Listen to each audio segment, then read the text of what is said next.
Broadcasting from the business capital of the world, this is the Podcast Business News Network. We are back here with our professional of the year. As always, excited to welcome Randy Swaim joining us. Marshall Goldsmith, certified executive coach and founder of Coaching for Relevance, joining us live today from the Dallas-Fort Worth, Texas area. And we're excited to talk more about leadership, his work as an executive coach, as a pilot, as a trainer, as a friend, as a grandfather. PhD work, he does it all. And we're excited to talk about the upcoming movie. Go ahead, Randy. It's your list is getting longer and longer. Tell us a little bit about the company, and you're so modest, but you do help many executives out there.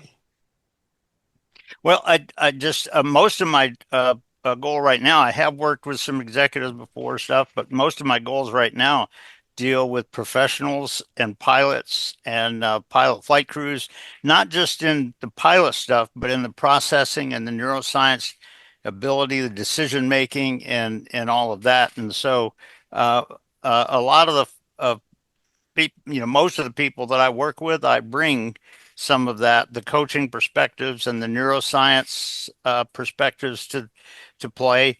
And that is with people that are professionals and all that. But a lot of people, in fact, I'll just share this just very quickly, but there's a lot of people on LinkedIn and stuff like that that have connected with me seem to like some of the stuff that they see, I guess. And there's had one guy that wanted to connect with me yesterday, and he said he's looked at a lot of these podcasts, these radio shows that are on my YouTube channel, like this one. And he said he just made some amazing comments about it. And he said, I want to connect with you. Kind of thing. So some good stuff on that. So it's just great. And I'm really looking forward to the Hollywood movie being out. They said that they're going to make it available to the public on December 14th. And so it's, I know Hollywood has completed it all. And so just going through the process to get it all started and everything. So kind of amazed at that. Me too. Thank you. Great to hear the updates, and always fascinated by your work. And let me just ask, as a leader, you must get up early, right? I feel like the early bird catches the worm. Is that part of being successful, would you say? Really? I'm sure you're very regimented with your sleep patterns too. Yeah, well, they vary a little bit, but I will say this, that I'm up early every day, and that is a part of what I do. I'm usually up around 5 o'clock in the morning. If there's an early time where I got to meet with pilots and stuff, sometimes I'll get up at 4 a.m. But generally about 5 a.m. is my normal wake up time and get ready, get going and stuff. So yeah, very, very key. And when you're talking about connecting with people, and some of the stuff I was going to mention today, in the show and all, it's a little bit different than a lot of people realize. And so it's bringing the coaching awareness, the neuroscience awareness of the brain and the processing and decision making and all of that. Bringing all that to help people is definitely something that I do for sure. Thank you. And what did you have in mind for our leadership discussion today? Any insights, anything relevant to our news, what's happening in the world today, and how you're able to help people, and the benefits of leaders, and really standing out as a leader in whatever field it is you're in?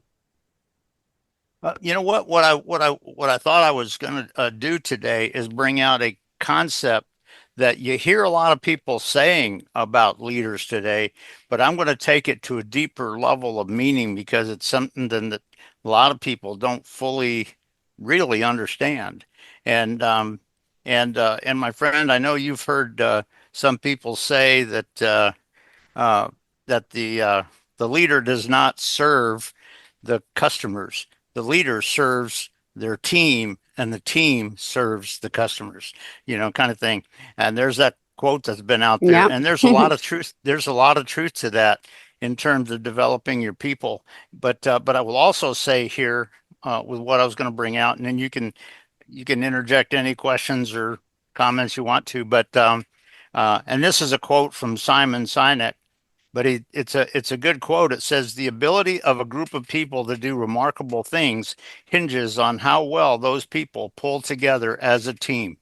And you know what? When you're talking about leading your team, it's not just about you telling them what to do. It's not when you're talking about serving your team so that they can become and they can truly, make radical success happen. That doesn't happen because you just tell them what to do. If you do that, you're not getting the job done, and you're not making it. And the thing about it is, on this quote, it said how well those people pull together as a team. That does not necessarily mean that every single person on the team is thinking exactly right. Because guess what? They all have different backgrounds. It doesn't mean that one or two of them may have some insights that are aligned and aligned with this that maybe somebody else doesn't have. Who knows? But how you pull all that together as a oneness team is how success happens. And that's what a lot of people don't realize. And when you're talking about a leader, if your only focus is on pointing fingers and telling people what to do and dictating to them and all of that kind of stuff, they are not processing. If you understand the neuroscience in our brain and the processing ability of our brain to see and uncover and strategize those dramatic, success levels that they can get to and stuff. You know, if you're doing that, you're not letting them do that. And in fact, what you're doing is you're shutting off their awareness and brain because they're just shutting off their brain saying, okay, well, I guess this is it. We'll just do this, kind of thing. And when the factors are unusual, and this is very aligned with organizational maneuverability, which, as you kind of hinted at, kind of thing, was that in today's world, not everything is rote academic. When you see the factors that come on scene in a given situation that your team is working through and everything.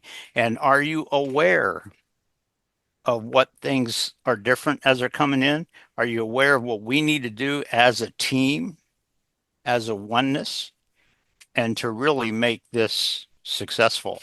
And if all you're doing as a leader is just telling people what to do, you're not serving them.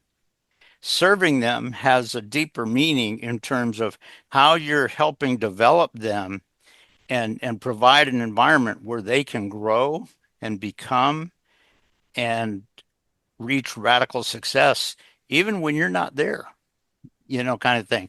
That is what is called by truly serving. And I think I remember a show a long time ago that I think you were the host on. So I don't know, you may vaguely remember this, but when I was a site manager at Griffiths Air Force Base up in New York, they you may remember me sharing a brief message that we had a team meeting in our main room there, and there was about 8 of us in there, but we're all the pilots, but also the mechanics, and we were just kind of talking about some things.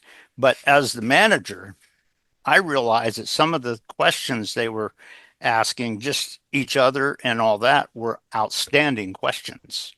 And all I did, I listened to where they were going with that, and it was good stuff. And one of the guys actually sat down and was going to write up a bunch of notes, but he saw me standing there and he froze and he looked at me like this.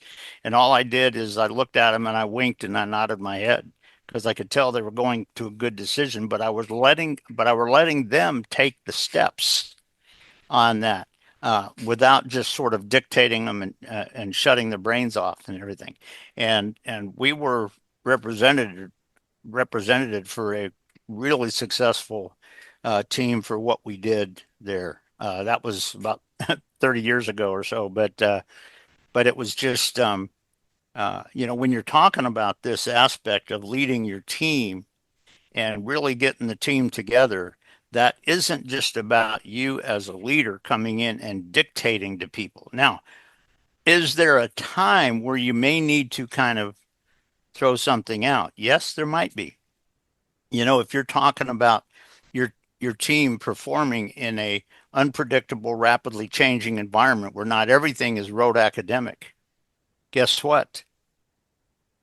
There may be something where you have to kind of throw out an insight or an aspect about it that make them want to follow that, uh, or whatever. But a lot of other teams, if you're truly developing your team well, they are developing to the point where they can envision some of that stuff. And when the unexpected factors come on scene, they can make radical success out of it. And when you talk about it, it doesn't mean that just one person's going to dictate to everybody else and take control freak. No, because that's not being a team necessarily. Now, if they bring out an insight and everybody, including you, go, good insight, guess what? That's good. But the bottom line is when you're talking about these aspects and you talk about your people pulling together as a team, that doesn't mean everybody just shuts their brain off and listens to you. Now, depending on the circumstances, maybe uh, that is a brief thing for the team to walk through. But you know what? If you're leading the team in such a way that they don't bring any of that awareness out, any of that thinking, or anything like that, you're not getting the job done, and you're not fully preparing them for radical success. And so when you think about this aspect of doing this and really bringing your team on board and bringing this aspect of kind of seeing how they need to gain real success out of this. It's not something where you want to just be shutting their brain off and just obey you. Now, in a rapidly changing environment where it's very radical and a lot of stuff is about to be destroyed, yeah, you may need to do that. But that's not something that is sort of routine that you want to be the focus. Because if you're shutting their brain off and just having them go with you, that's not really getting the job done. And it's not developing their ability to process and see the situations uh, and bring it all together. And so it's just something to think about that when people think about that, particularly in a rapidly changing or a sort of an unpredictable situation.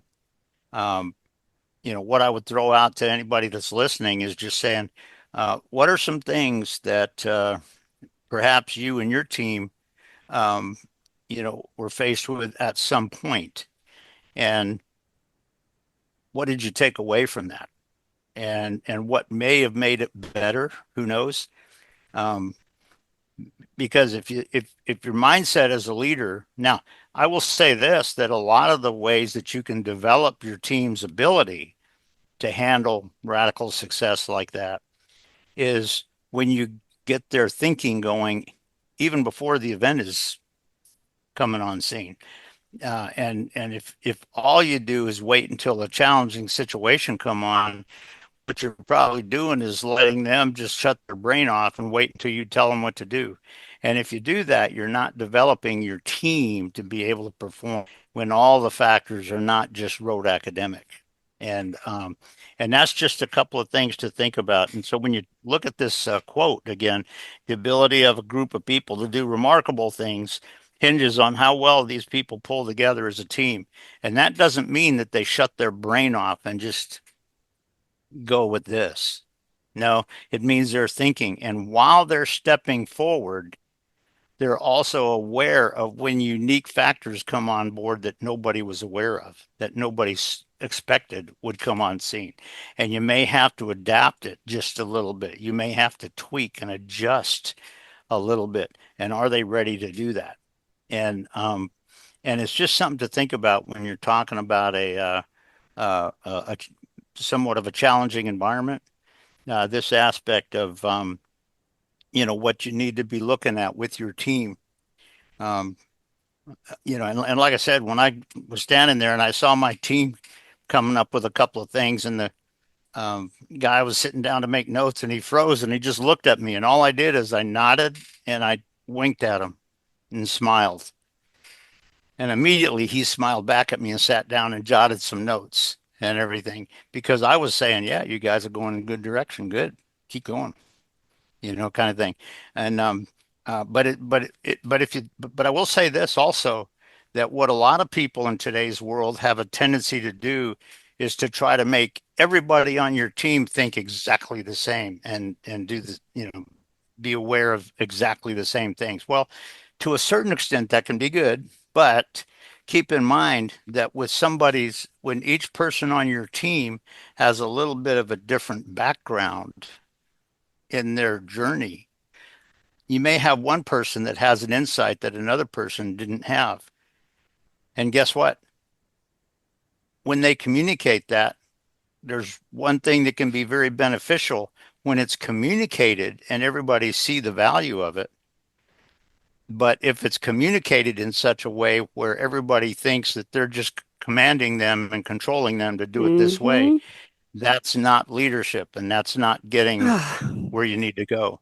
And so it's just something to think about, that when you're talking about challenging situations like this, and you talk about what it means to really serve your people as a leader, it's not just about dictating all the time. There are some times where you need to, no two ways about it. Um, but uh, but if that's your only technique, you're not really getting the job done. One of the ways, that you serve your team is to really engage in them in such a way where they don't just shut their brain off and just kind of put in their pocket what you just said, but you get them thinking and you get their mental processing Yep. going so they Mm-hmm. can come up with the radical solutions and things of that nature. And so, people need to realize that when you talk about serving your people, that and even if you're talking, it sounds crazy, but even if you talk about family members and you're talking about serving your family members, that doesn't mean just dictating to them and telling them what to do necessarily. It means getting their thinking going and stuff like that. But with your team, um, getting some aspects of that going. And I tell you, when you do get that aspects of thinking and the processing and the developing clarity on the vision of it and all of this, when you get that developed, guess what? They can also be aware of unexpected things that might get in the way that they didn't realize, that they weren't thinking about beforehand. And they can be ready for it if something else comes on the scene where, boy, they can get past it real quick.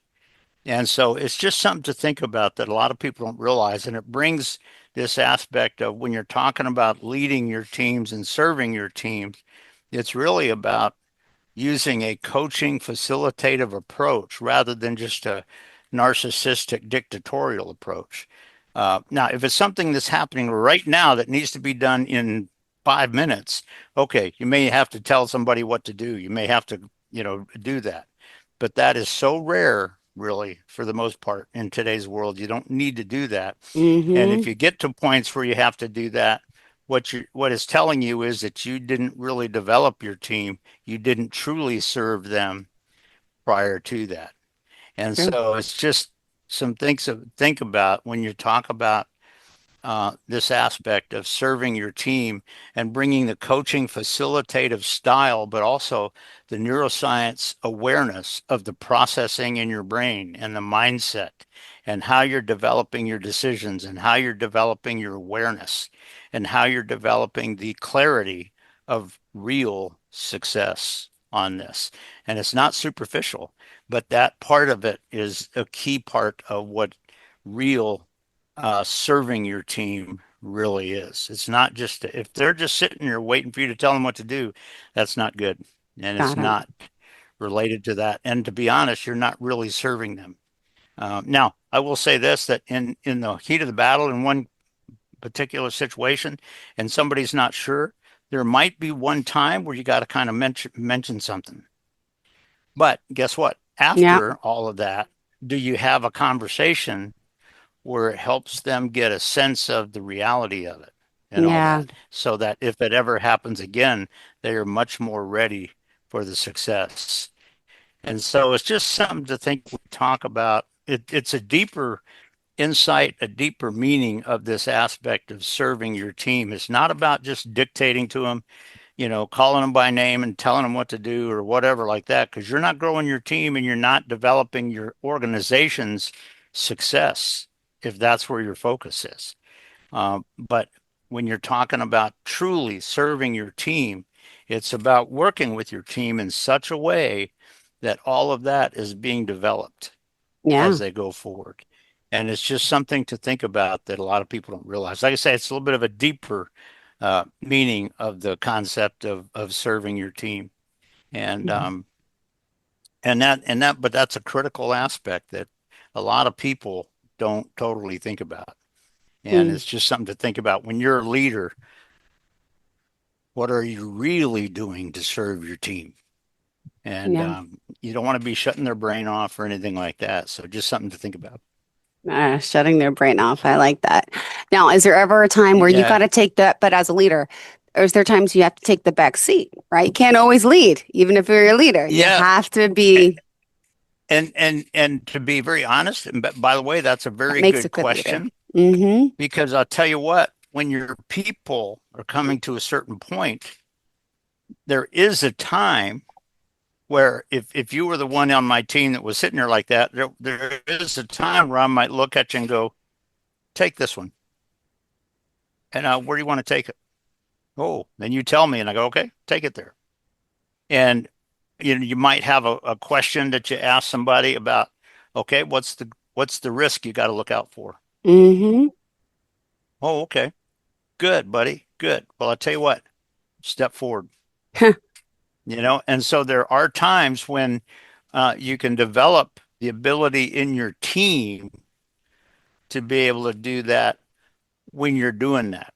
And it might be that, when you're talking about the team, not only is one person stepping forward, but as they're stepping forward, is the team still pulling together as a team to do that as they step forward. And it might be that, person A here has a background that's related to what he's got to deal with here. And person B here has a different background that when something else comes on scene, they Yep. can address that and they can play a leadership role in the team. But that's also one way where you can develop leadership in your people and really grow your people and really to grow your team in such a way that radical success can happen. And you know what? It's amazing.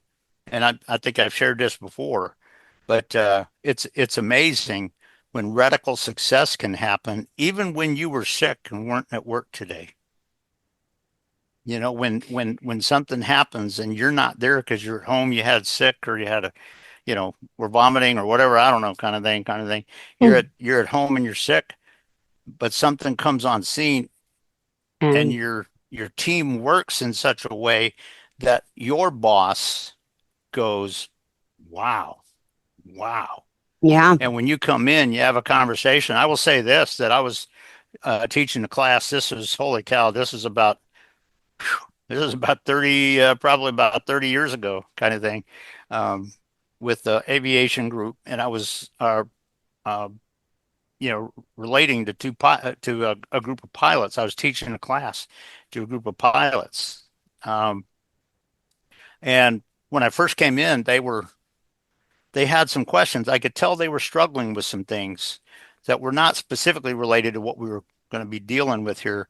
And one of the things that happened as we're sitting there, I interjected and I let them kind of communicate to get sort of out of their mind a little bit, but to communicate what they were sort of struggling with a little bit. And while we're doing that, the guy that was sort of the head of the group walked up, and I could tell he was outside going, well, he went and he got the senior manager of the building to come over. But by the time he came in, and I saw him in the little hallway out there outside the door, and by the time he got there, we were working on what we were supposed to work on because they had gotten through it a little bit and all that. Well, at the very end of when the class was done, I was walking out and he was on the stairs and we were just chatting and he said, "Randy, you did amazing to go with what you did, however you did it. You did amazing.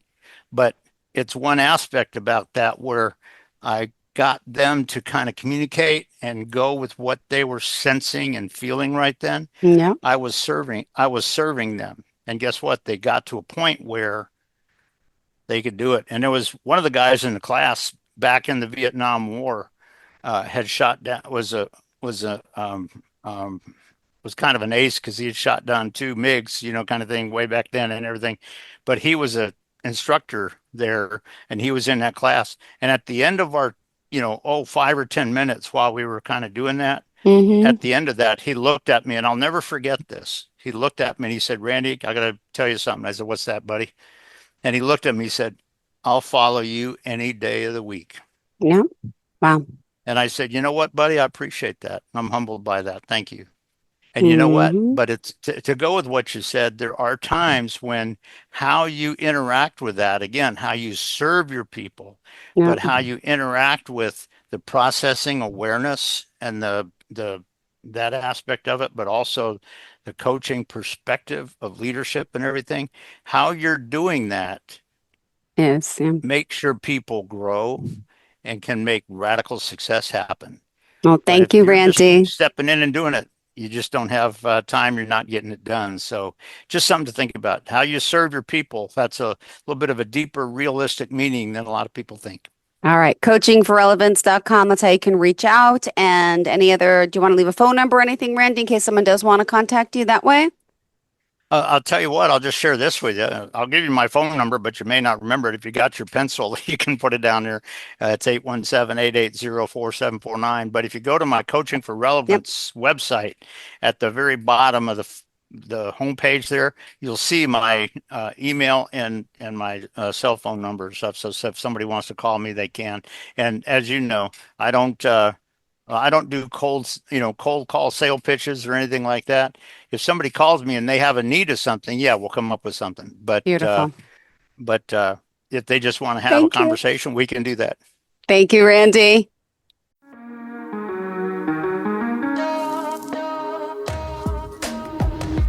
Broadcasting from the business capital of the world, this is the Podcast Business News Network. It's Thursday night, and you're grabbing drinks with some friends. Started off with a pitcher for the table, which quickly becomes 2.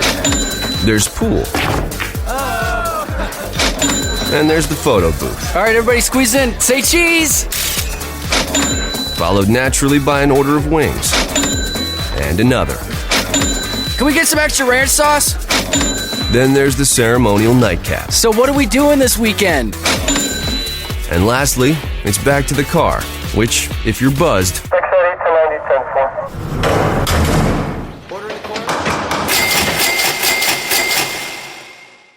could be the most expensive night of your life. Getting pulled over for buzz driving could cost you around $10,000 in fines, legal fees, and increased insurance rates. Nothing kills a buzz like getting pulled over for buzz driving, because buzz driving is drunk driving. Brought to you by the National Highway Traffic Safety Administration and the Ad Council.